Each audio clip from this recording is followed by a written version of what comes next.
Hello everybody, welcome back to the channel, and today we're going to spend some time in the shop. It's actually April 1st and it is in the 30s outside, and we came down from the 70s, so I said, well, I got to get this order done. This is them bee box lids for the beehives, and they're going to be made out of our white pine off the sawmill, and they're fairly simple, but there is some joinery involved, so we're going to discuss that in the later part of the video. But the actual lid itself, we can permit knots and defects in it because this is all going to get wrapped with some sort of sheet metal. And so the first step we want to do before we get involved in making the actual frame is we're going to go ahead and we're going to rough out some stock. So we need something at least 17 inches. So what we'll do is we're going to just take the outside dimensions, like 18 by 22, and we'll get them on clamps, because while they're drying, we can go ahead and start building the actual frames. And these require the most amount of work, so that gives us time. I got 6 more to do, and let's go over to this nice piece of white pine I have here. So this is off our mill, and what we're going to do is we're going to rip 7 3/4 off, because my joiner will take 8 inches, and we can permit these knots to be in there. And then on the remaining side, that gives us a lot of clear lumber, and we'll be able to get a lot of our 3-inch stuff to make the actual frames. So we're going to go ahead and head over to the table saw right now while we got you on the camera, and we'll go ahead and just rip this roughly down. So I'm going to try to make this video as detailed if you are into beekeeping, but eventually we're going to build a whole complete hive. So let me get my other glasses here, and we're going to start out with the first step. And anytime you're working with rough cut lumber, there's a lot of steps in order to flatten it. So let's get the dust system fired up.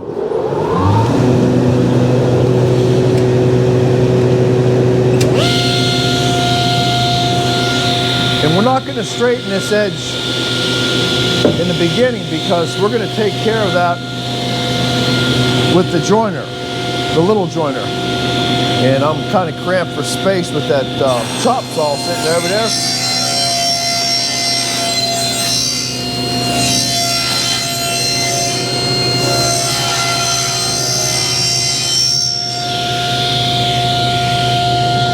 So what we're going to do now, we're going to go up to the radial saw. We're going to start cutting these into 22-inch blanks, getting them flattened, getting one edge on them, and then we'll be ready to start throwing some glue up. So we might as well just head over to the radial saw and get these cut to length. Okay, and I have a nice setup on here. I got the Biesemeyer stop system for the radial saw, and a lot of people, these are old school saws. A lot of people are afraid of them. They are very dangerous, but if you know how to properly run one, first of all, you want to make sure you're using a saw blade with a negative rake on it, 5-degree negative. You don't want a saw with a positive. It'll grab really bad. So we're going to go ahead and cut these into our rough length. You got to sort of pay attention to what this saw is doing, because it will grab if it catches something. And that'll be right in the corner. It won't be no problem. And if it starts to bind up, just move over half a curve. That eliminated that problem. Now let's see where this next knot works in. We can get rid of that little bit there.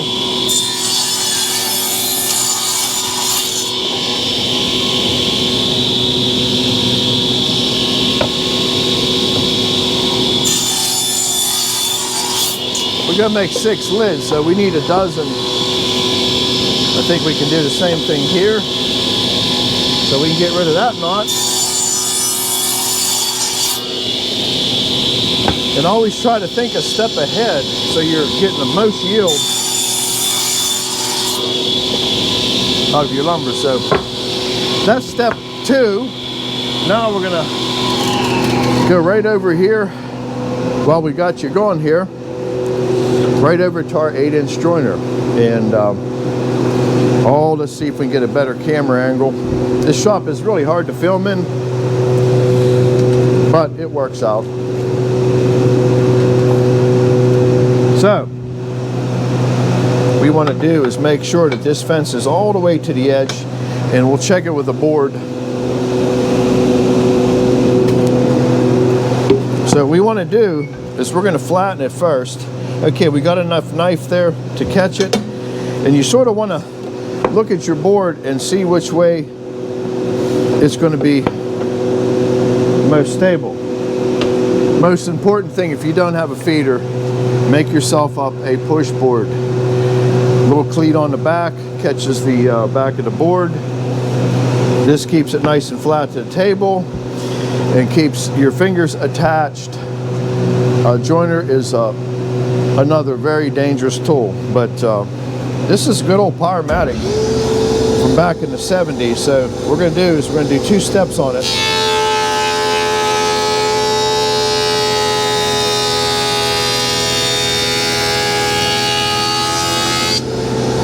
And make sure nothing's loose. Shirts are buttoned up, no sleeves hanging down. Okay, first step what we did is that bottom is now flat. Okay, now we can put that edge against the fence. If you do it this way and it's not true, that's not going to be an accurate joint. So we're going to get a glue joint established.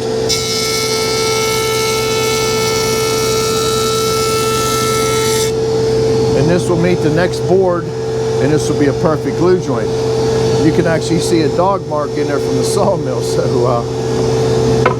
that was probably a darn near a dog board when it come off. So we're going to go ahead and get everything else jointed, and next step we're going to go over to the bench. We're just get these things glued up and let them cook for a while. Well, it's time for a little glue up here, and basically all you need is a set of pipe clamps or any type of bar clamp. Basically this is just Tight Bond 3, I believe it is. It's actually considered a waterproof glue. And what you're probably wondering, why did I leave one side rough? Because we will take that down to final dimension later. So what you want to do, the side we just jointed, this edge is the glue edge, this is the clamp side. Same thing, 2 glue edges, and this is going to go down on the bar clamps. And again, we can work these knots in. It don't matter, it's getting covered with metal. So with these 3 pieces, you push them together, and you can see how good of a joint the joiner makes, and that's why it's a machine to make joints. And the most important thing is to do that step of flattening the bottom, and we can leave some saw marks in there. We can get all that out later. So we're gonna come over a little bit more where you can see it. I'm not going to put no biscuits. We're not putting no type of glue joint. It's just going to be nothing more than put the boards together and glue them up. So I just put them up on edge. You're only going to need glue on this edge and this edge when it goes down. Always have a wet rag with you too, because gluing can get pretty messy. And all I ever do is just spread it out with your fingers. There's all kinds of crazy gadgets for spreading glue. I guess if you did if you're making cutting boards and you were doing multiple stacks of boards, I could see where that could maybe come in handy, but for just a few. And you don't need to get excessive, but you need enough. And when we're getting down to talking about clamp pressure, that's another key thing you need to know. Too much is not good, because once you squeeze all the glue out, what happens? There's no glue. And I always like to do is just do that little bit of back and forth, and that gives you transfer onto the other surface. It's just all little tricks you learn throughout the years, and it's just so helpful. We don't need to worry too much about these ends because we're going to be truing that all back up when we get over to the table saw and we use that cross cut.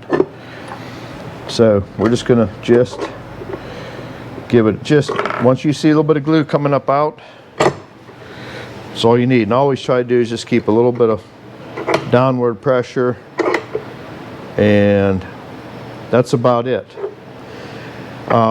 You could do is flip them over and get rid of some of the excess on it, or you can wait till it completely dries and scrape it off with just a scraper. But we're here, we might as well. The only place there'll be a little bit of glue would be underneath of the pipe. Now pine doesn't turn blue when it hits metal. Oak, that's why you see on my bar clamps, I'll bring one over here. If you always notice when I'm doing videos, there's always blue tape on my clamps. If you're doing oak, anywhere there's going to be a joint where the glue up is, put yourself a piece of painter's tape, and it prevents that thing from rusting. We don't need to worry about the top, so we're going to go ahead and finish gluing these up, let these sit off to the side and dry, and we're going to go ahead and start on the actual frame. That's the most work of the whole project, so let's get going. Well, we're over at the planer and we're making the pieces for the side. So what I do is I cut the board wide enough to make the two pieces, so we're not handling a bunch of small pieces, and I jointed the back like I showed you.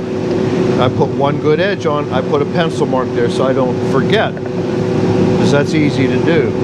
So we're going to make one pass through the planer to get it roughed down, and then I'm going to show you a little trick on if you're going to do a bunch of repetitive work, how you can get this table back exactly every time without being worried about different thicknesses, without reading a scale, you know. So let's put this one through.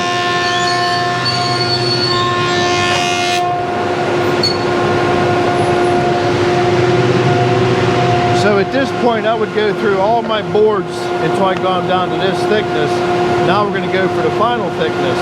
So I have little gauges made up, and this goes from the table to right here. So what I do is I put the block in and I raise the table up by hand until it just, you want to keep moving this back and forth. You want it just to grab it. Okay, now it's a little snug there. Every time you bring it back up there, it's going to be the same. So what we're going to do, run that board.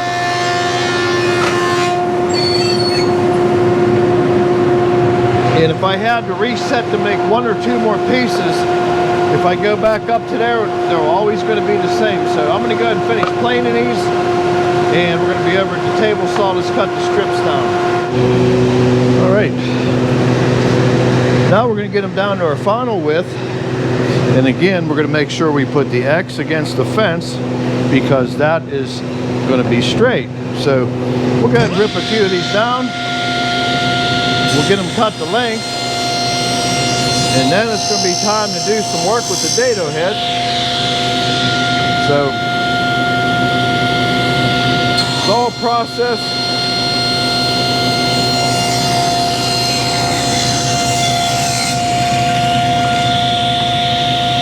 And at the end, if you do everything correctly, you'll be able to assemble this project with no problem. Well, we'll get to our next step here. I went ahead and cut the longer pieces down to their final size because these will be a set size. The pieces that go in between them, they'll be measured after everything is machined, and then that way we could make any adjustments if necessary. So we're going to use a set of stacked dado heads, and these rascals are very sharp, but you got basically an outside cutter on each side. So if I can get the glare, okay, it's telling you this side out. It's showing you the rotation. So this saw, I don't know how good you're going to be able to see that. If you look at it, all the teeth are angled out. That's going to make a nice sharp cut on the edge. So always make sure that that is going on first. If you have a saw with the arbor that is sticking out from the left, that makes a difference too. Okay, here's the other saw that will go on the outside of the stack. And again, it's going to show you this side out. Now this one here doesn't look like it has the rotation stamped on it, but at that point, everything's been established. This is the last piece of the puzzle. It goes on last. Okay, these are chippers. And some of them are 1/8 inch, some of them are, I think some of them even go down to maybe a 1/16. So you want to do, again, making sure the teeth are pointing forward. It'll make a huge difference. And just start stacking them. And you want to find a spot where that tooth don't interfere. So when you're putting them on, it's kind of hard to explain, but as the chippers go on, you don't want it touching another piece of carbide. It'll hold it out. So you want to make sure you're between two teeth. Now, once you got the first one on, it really don't matter. You can stagger these anywhere you want. There's no bounce issues. And the box it comes in, do not throw that away. That is your storage box. Always keep it. So if you get one of these and you rip the stuff all out of the box and you're like, I don't need that box. Well, keep the box. Okay, so there we go. We're putting all of them on in our case. You can make different thicknesses by stacking so many blades. So you can adjust it, and then on what I've done on my other set, which I don't have out right now, I've actually got pieces of paper from magazines and cut disc. You can buy a shim kit for it, but I just made a bunch of various shims. Okay, now my arbor on my saw is not long enough. In fact, let me get you off the stand here. And I'm just trying to show everybody what's involved when you're doing stuff.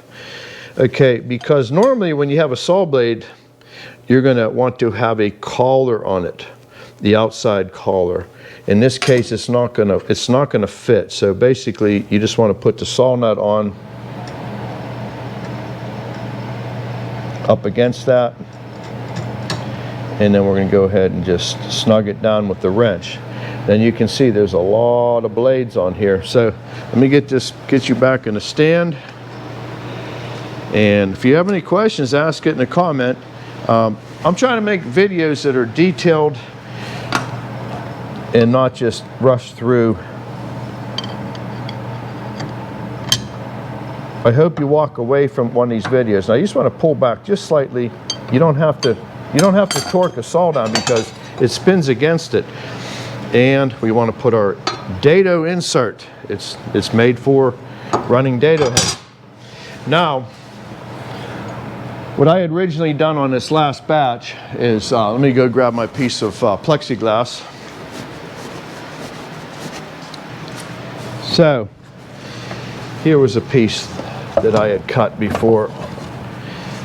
So I'm just going to bring the blade up to it. Obviously, I found another use for my piece of plexiglass. So you want to do, and you can't really see it from this side, you just want to do is bring the saw up. Now it's touching it, you want to go slightly below it. And this is why you didn't cut that other dimension, because you don't want to make that size wrong. Okay, another thing you're going to need. We're going to be cutting into the blade. And before I bought this saw, somebody had already done that.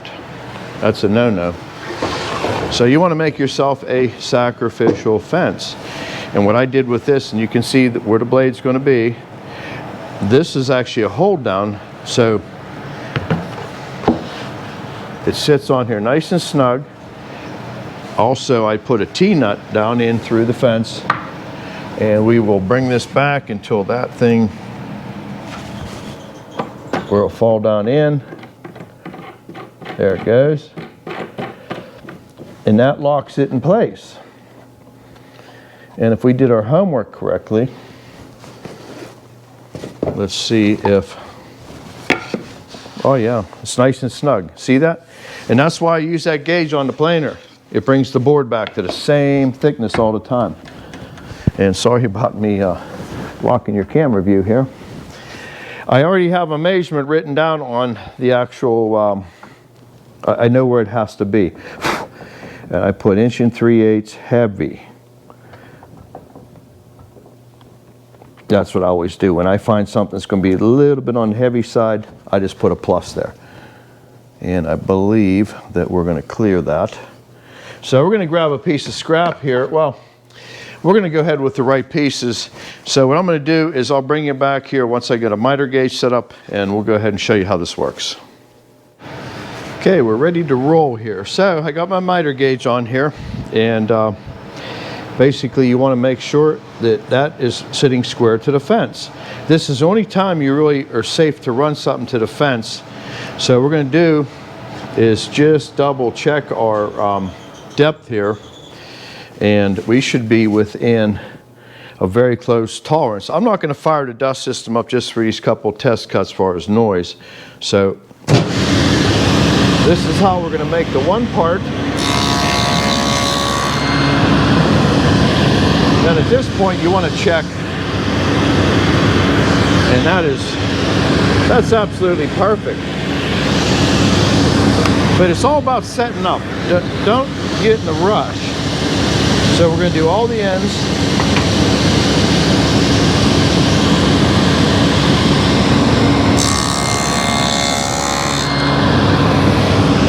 So every one of them that are going to be the end of the box will be done that way.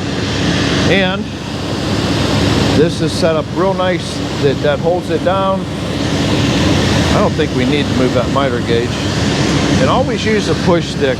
We can use our thumb to keep it tight to the table, but we do not want to get close to that.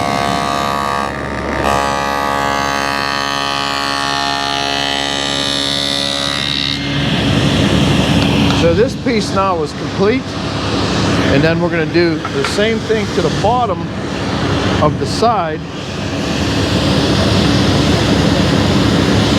In fact, this guy's just a little too close there. Kind of was helpful, but so we're just going to, same thing.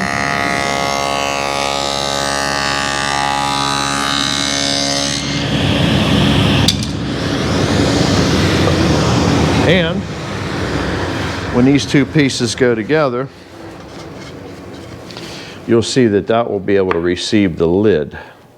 So I'm going to go ahead and finish running these through the machine, and then we're going to get the final measurement on this. We'll get it cut to size. So we're going to be ready for some assembly here on the bench, and then we'll go ahead and them lids that we glued up earlier, we're going to get to them here shortly.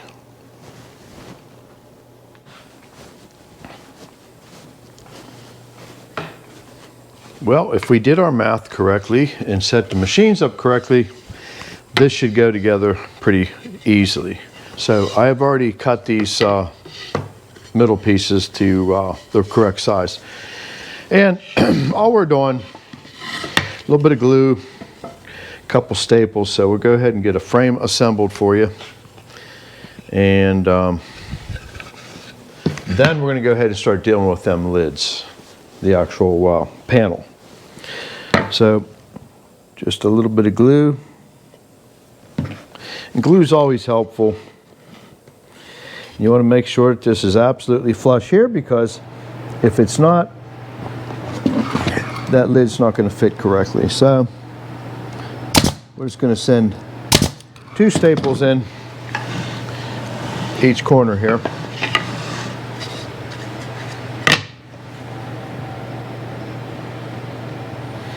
And if you had smell-o-vision right now, the smell of this white pine is absolutely terrific. I don't know if you're in the camera here or not.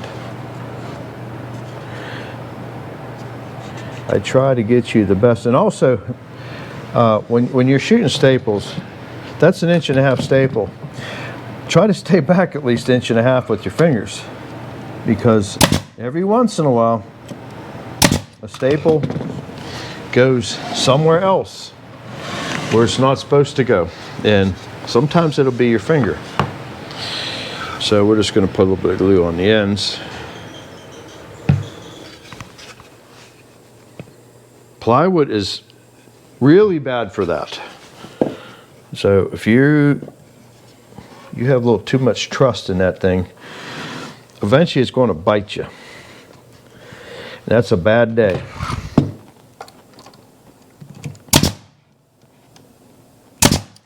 Staples have a little bit of resin on them that actually heats up and makes a better bond as you're when it's driven in. So they're very hard to pull out. So I'll finish assembling these panels, and we're going to go ahead and get some final measurements. We're going to get them rough pieces of wood that we glued up. They should be dry by now, and we'll go ahead and make the panels, get this thing assembled, and that is a B-box lid almost done. Alrighty.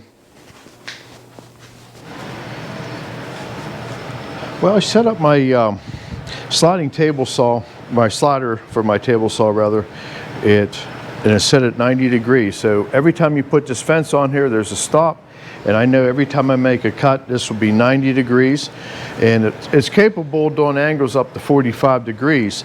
I do have a new unit that we're going to install here eventually, made by SawStop. And I'm going to replace this thing. It's still good. It's just a little bit wore out. It's tired. And I want to get something a little bit more accurate and moves a little bit nicer. Let's put it that way. So what we're going to do, I ran one edge on the joiner, and so we're going to go ahead and just take a light trim off of it. Then I got this set up over here to cut the final length, which is 20 7/8. So I'm going to fire up the dust system here.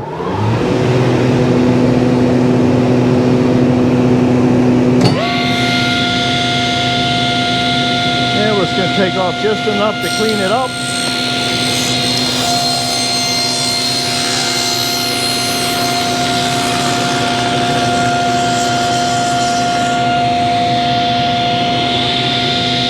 Then we'll go ahead and run it against the fence.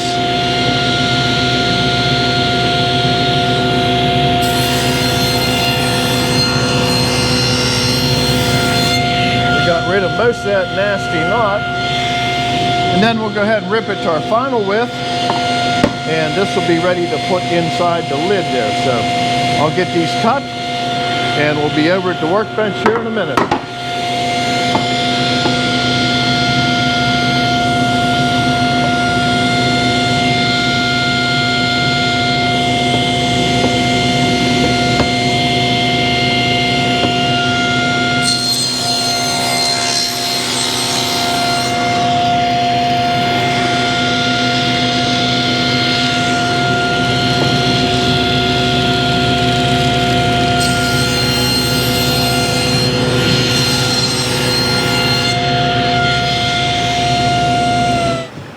We're almost there. All we're going to do is just put a little bit of glue and just shoot it around the outside. Now, there is an end grain situation here, and again, we want the word is little glue. We don't want to. We want just enough to give it a little hold. But the panels were air dried. They're going to go outside. And if anything, they're going to shrink. So they're not going to do any expansion, which would blow this thing apart. So we want to just put just enough in there just to help hold it. And All we're going to do is shoot around the outside here, and when you go around, just make sure you're squeezing it down tight. And about 4 staples per side is enough. And again, he's going to wrap this with metal.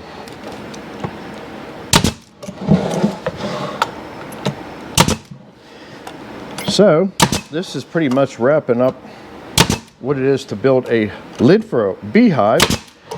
And I hope at some point you're supposed to bring one down, and we're going to try to do a copy one, see what's involved, and we might make a beehive from scratch. But again, this will be on the inside of the hive.